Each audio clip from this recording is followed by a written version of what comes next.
Hi hello నమస్తే welcome to sauce TV. నేను మీ శివ. సాధారణంగా కూడా తెలుగు సినిమాలకు సంబంధించినంత వరకు కూడా కొన్ని సినిమాలు ఒక హీరోతో చేద్దాం అనుకుంటారు. బట్ అన్ఎక్స్పెక్టెడ్ మూమెంట్స్ వలనో లేదంటే వాళ్ళ డేట్స్ దొరకపోవడం వలన ఒక హీరో చేయాల్సినటువంటి సినిమా మరో హీరో చేస్తారనమాట. సో ఎగ్జాంపుల్కి మనకి బోయపాటి శ్రీను తీసినటువంటి భద్రా మూవీ గురించి తెలుసు ఆల్రెడీ.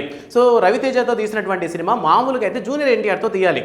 బట్ ఆ టైంలో బిజీ షెడ్యూల్లో ఉన్నటువంటి జూనియర్ ఎన్టీఆర్ దొరక్కపోవడం వల్ల మొత్తానికి రవితేజ గారితో మూవీ అయితే ఫిక్స్ చేసుకున్నారనమాట. దాని తర్వాత ఎంత హిట్ అయిందో మనకు తెలియదు కాదు. అలానే అనిల్ రావిపూడి సక్సెస్ఫుల్ డైరెక్టర్గా మంచి పేరున్నటువంటి అనిల్ రావిపూడి కూడా కంటిన్యూస్గా అతను తీసినటువంటి ప్రతి సినిమా కూడా హిట్ అవుతూ వచ్చిందనమాట. సో రీసెంట్గా ఆయన ఒక ఇంటర్వ్యూలో చెప్పడం జరిగింది, అంటే తెలుగు సినిమా హీరోస్లో కొంతమంది ఇచ్చేటటువంటి కమిట్మెంట్ ఎలా ఉంటుందో అనేసి. సో ఆ విధంగా చెప్తూ తనకి కొత్తగా ఫస్ట్ సినిమా స్టార్ట్ చేసినప్పుడు పటాస్ సినిమాతో ఎంట్రీ ఇచ్చినటువంటి అనిల్ రావిపూడి స్టార్టింగ్ టైమ్స్లో అతను స్టోరీ చెప్పినప్పుడు పటాస్ స్టోరీ చెప్పినప్పుడు అయితే చాలామంది ప్రొడ్యూసర్స్ కూడా ఎందుకు ఇది వర్కౌట్ అవ్వదేమో అని అన్నారంట. సో ఫైనల్గా ఏంటంటే ఈ సినిమాని పవర్ స్టార్ పవన్ కళ్యాణ్ దగ్గరికి తీసుకెళ్లారంట. బట్ కొన్ని కారణాల వల్ల పవర్ స్టార్ పవన్ కళ్యాణ్ ఆ సినిమా చేయకపోవడం వల్ల ముందు నుంచి అంటే ఒకప్పుడు అసిస్టెంట్ డైరెక్టర్గా ఉన్నటువంటి అనిల్ రావిపూడికి కళ్యాణ్ రామ్ నందమూరి కళ్యాణ్ రామ్ మాట ఇవ్వడంతో సో మొత్తానికి పటాస్ సినిమాని కళ్యాణ్ రామే తీశాడంట. ఓం 3D అనేటటువంటి సినిమా తీసి బాగా నష్టాల్లో ఉన్నటువంటి కళ్యాణ్ రామ్ కేవలం తను ఇచ్చినటువంటి మాట కోసమనే పటాస్ సినిమాని ప్రొడ్యూస్ చేయడం జరిగింది. అండ్ దాని తర్వాత కళ్యాణ్ రామ్ కూడా ఒక మంచి కంబ్యాక్ అనే చెప్పొచ్చు. సో బిఫోర్ అతను ఒక్కడే సినిమా తర్వాత పెద్దగా హిట్లు లేనటువంటి కళ్యాణ్ రామ్కి పటాస్ సినిమాతో మళ్ళీ మంచి వెల్కమ్ బ్యాక్ దొరికింది అనుకోవచ్చు అనమాట.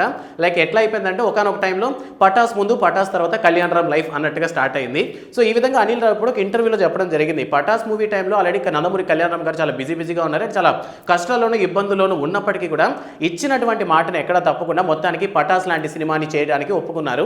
అండ్ ఆ సినిమా చేయడం వల్లే దాని తర్వాత తీసినటువంటి Raja the great, supreme and F2 లాంటి సినిమాలు నేను చేయగలిగానని గొప్పగా చెప్పుకుంటూ వచ్చారు. సో మొత్తం మీద సినిమాలు హిట్ ఆఫ్ ఫ్లాప్ అన్న విషయాన్ని పక్కన పెడితే నందమూరి కళ్యాణ్ రామ్ నందమూరి వంశానికి సంబంధించి సో నందమూరి బాలకృష్ణ, నందమూరి జూనియర్ ఎన్టీఆర్ విషయానికి వస్తే వాళ్ళ సినిమాలు ఆబ్వియస్లీ హిట్ అవుతూనే ఉంటాయి. బట్ కళ్యాణ్ రామ్ ఏంటంటే ఎక్కడ కూడా డిసప్పాయింట్మెంట్ లేకుండా ఎప్పటికప్పుడు మంచి సినిమాలు ఇస్తూనే ఉంటారు.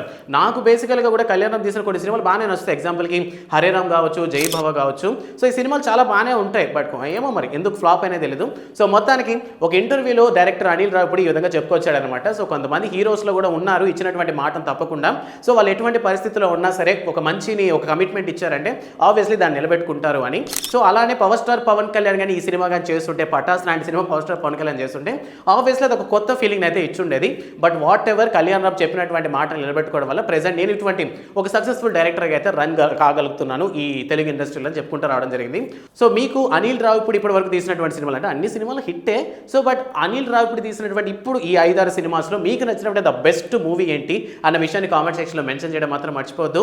అండ్ అంతేకాకుండా నందమూరి కళ్యాణ్ రామ్ సినిమాస్లో కూడా కొన్ని వేల మీద చెప్పుకోవచ్చు అనమాట. రీసెంట్గా వచ్చినటువంటి బింబిసారాతో మళ్ళీ కళ్యాణ్ రామ్ మంచి కంబ్యాక్ ఇచ్చాడని చెప్పొచ్చు.